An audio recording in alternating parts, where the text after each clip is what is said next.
Welcome to PIERRE Academy. In this video, we'll walk you through how the key sharing function works within the PIERRE ecosystem.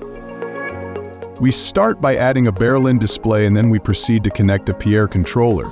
We'll be wiring an electric lock to the PIERRE device. We begin the wiring process. First, we connect the GND ground wire and then one of the outputs from the PIERRE to the lock.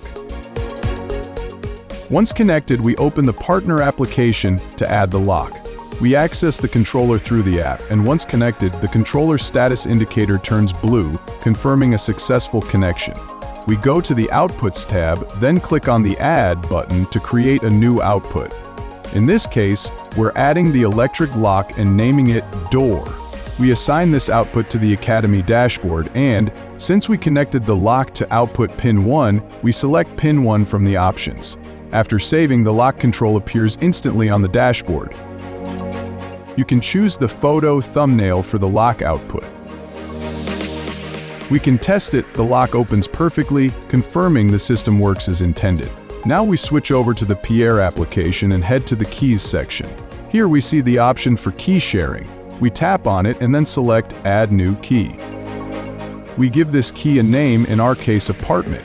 Next, we assign which door the key will control. Then we set the start date, start time, end date, and end time. The current settings will do for this example, so we proceed by tapping Generate Key. Immediately, a QR code is generated on screen. This QR code can be scanned by another device which doesn't have access to anything else in the system. When we scan this QR code with the phone, access to the lock is instantly granted. The person will see the key's start and end time, along with full permission details. The entire process works smoothly and securely. This concludes our demonstration on how to use the key sharing function with a PIERRE connected lock. And that's it! You've now seen how simple and powerful PIERRE's key sharing feature can be. Great job, and thank you for watching this PIERRE Academy tutorial.